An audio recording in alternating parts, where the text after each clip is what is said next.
The morning sun of Valar Prime rose slow and heavy over the military training compound. 3 moons still hung in the purple sky when Sergeant Kira Chen stepped onto the parade ground. She was the only human on the entire planet. She was also the only human in the Galactic Defense Initiative's officer training program. That made her different. That made her a target. The Valerian Empire had finally opened its borders to humans after centuries of watching them from afar. The galaxy had heard stories about Earth. Stories about a death world where everything tried to kill the soft creatures who lived there. Stories about persistence hunters who chased their prey until it collapsed from exhaustion. Stories about beings who refused to die even when every odd was stacked against them. The Valerian High Command wanted to see if these stories were true, so they invited one human to join their most elite training program. Kira was that human. She stood at attention while the other recruits gathered. Most of them were Valerians. They stood over 7 feet tall with thick gray fur covering their muscular bodies.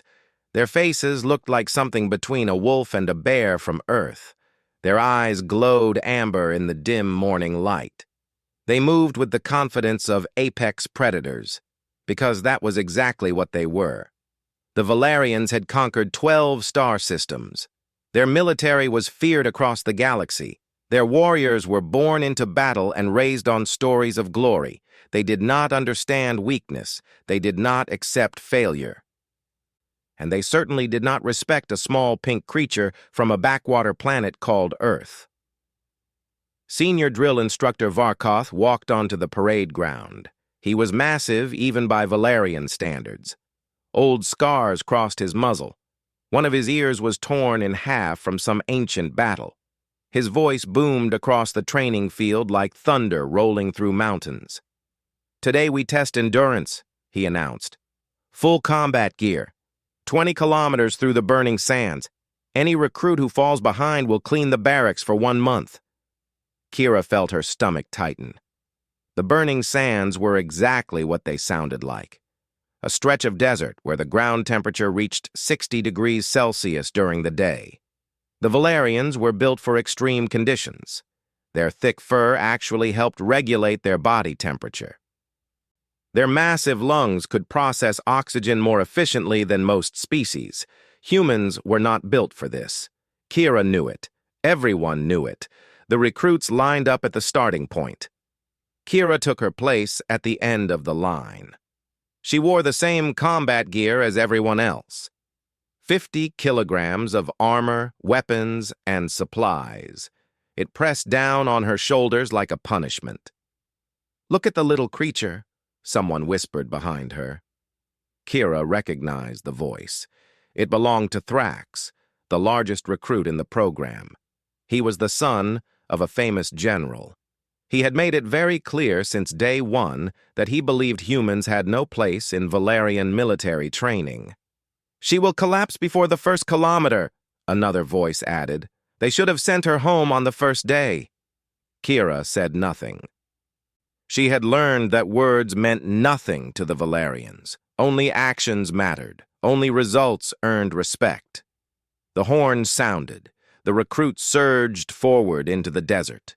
Within minutes, the training compound disappeared behind them. There was nothing ahead but endless sand and burning sky. The heat hit Kira like a physical wall. Her lungs protested with every breath. Sweat poured down her face and soaked through her uniform. The Valerians ran ahead without effort.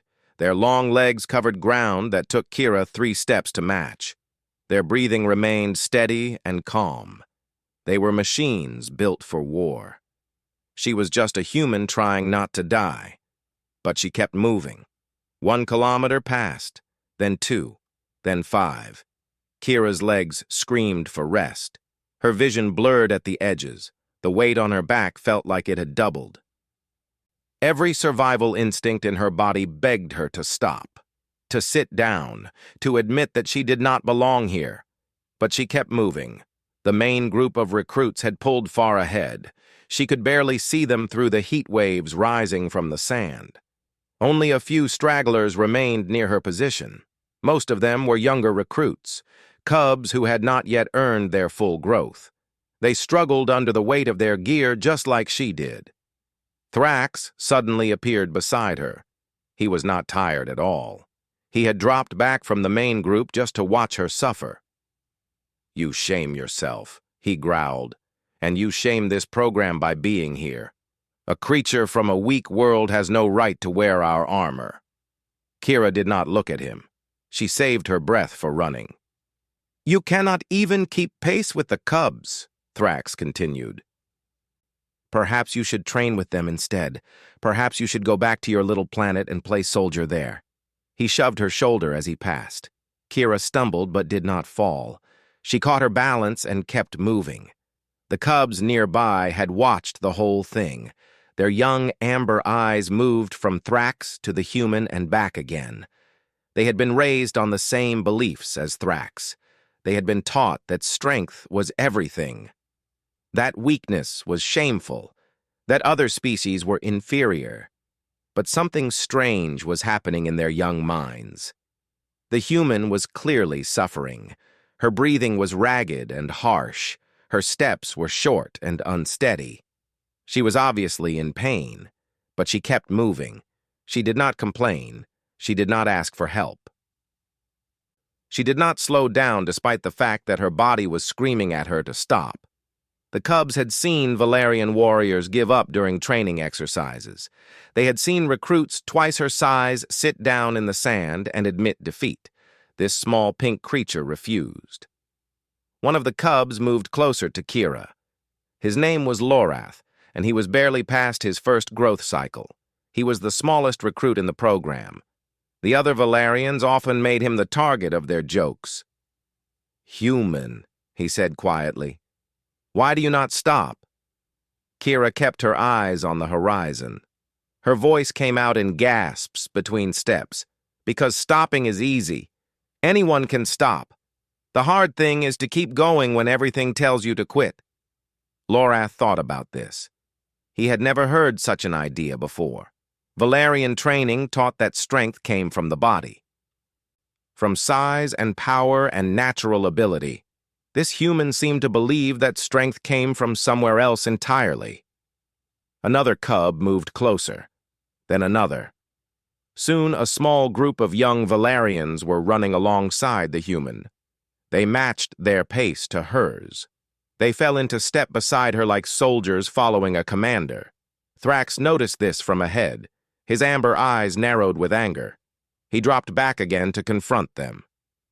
"What are you doing?" he demanded. "Why are you running with this creature?" The cubs did not answer. They kept their eyes forward and continued matching Kira's pace. "I asked you a question," Thrax snarled. "Are you going to shame yourselves by associating with weakness?" Lorath finally spoke. His young voice was quiet but firm. "She is not weak. She is fighting harder than anyone else here. We all have bodies built for this world. She does not, but she keeps moving anyway. That is not weakness. That is something else." Thrax grabbed Lorath by the shoulder and yanked him to a stop. "You dare speak to me like this? You are nothing but a runt. You are barely worth the air you breathe."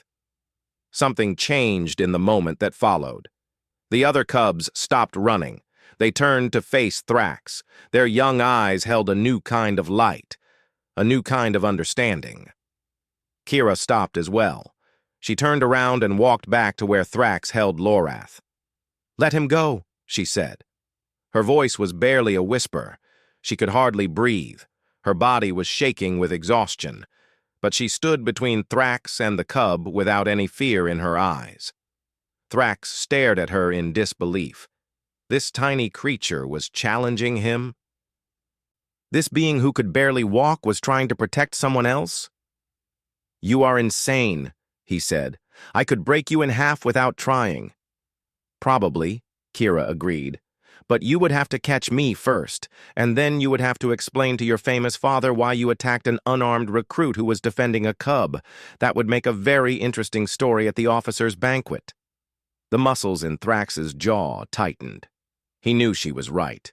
The Valerian Code of Honor was very specific about such things. Attacking a defenseless opponent brought shame upon the entire family line. He released Lorath and stepped back. "This is not over," he warned. Then he turned and ran toward the main group. Kira watched him go. Then she looked at the cubs standing around her. "We should keep moving," she said. "We still have a long way to go." They finished the march together. The human and the cubs crossed the finish line as a single unit. They were the last ones to arrive. Drill instructor Varkoth stood waiting for them with his arms crossed over his massive chest. "You are late," he announced. "All of you will clean the barracks for 1 month." The cubs looked at each other. They had expected this punishment. They had chosen to accept it when they decided to stay with the human. But then something unexpected happened. Varkoth walked closer to Kira. His amber eyes studied her face. He saw the exhaustion there. He saw the pain. But he also saw something else. Something that reminded him of the warriors in old Valerian legends. Something that the young Thrax would never understand. "Human," he said, "do you know why I selected you for this program?" Kira shook her head. "Because I read the reports from Earth," Varkoth continued. "I learned about your history.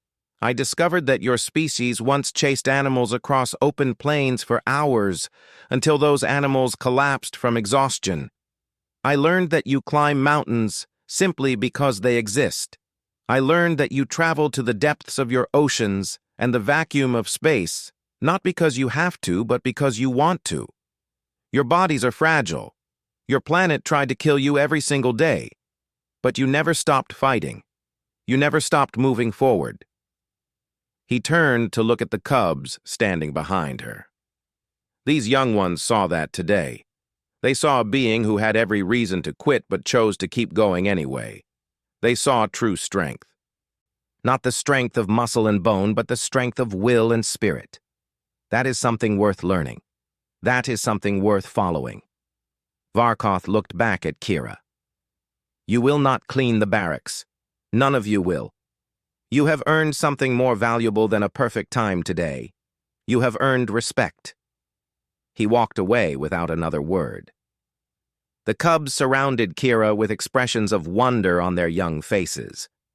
Lorath was the first to speak. "Human," he said. "Will you teach us? Will you show us how to be strong like you?" Kira smiled despite her exhaustion. She placed her hand on the young Valerian's shoulder. "I will teach you what Earth taught me," she said. "Endurance is not about being the strongest or the fastest. It is about refusing to give up when giving up would be easier. It is about taking one more step when your body says no. It is about standing for others when standing for yourself seems impossible." The cubs listened with complete attention. They had never heard such ideas before. Their culture valued strength above everything else. But this human was showing them a different kind of strength, a strength that came from somewhere deeper than muscle and bone. In the days that followed, everything changed. The cubs began training alongside Kira whenever possible. They learned her strange exercises. They practiced her unusual techniques. They listened to her stories about Earth and the humans who had survived there for thousands of years. Thrax watched all of this with growing frustration. He complained to the other senior recruits. He demanded that Varkoth separate the human from the cubs. He argued that she was corrupting their training with inferior ideas, but nobody listened to him anymore. The cubs who trained with Kira began improving faster than anyone expected. They developed a mental toughness that the other recruits lacked. They pushed through obstacles that would have stopped them before. They encouraged each other instead of competing. They worked together instead of fighting alone. Other recruits noticed this change. Slowly, they began joining Kira's training sessions, first 1 or 2 at a time, then larger groups. Even some of the senior recruits started showing interest in her methods. The human had come to Valor Prime as an outsider. She had been seen as a weakness, a mistake, a creature who did not belong, but she had refused to accept that judgment. She had kept moving when everyone expected her to stop. She had stood her ground when everyone expected her to fall. She had shown kindness when everyone expected her to hate. And the cubs had seen it. They had recognized something true in her actions, something that went beyond species and strength and size. They had fallen into step beside her not because she was powerful, but because she was real. By the end of the training cycle, Kira Chen had become a legend on Valor Prime. Not because she was the fastest or the strongest or the most skilled. She was none of those things. She was just a human who refused to quit. And somehow that was enough to change everything.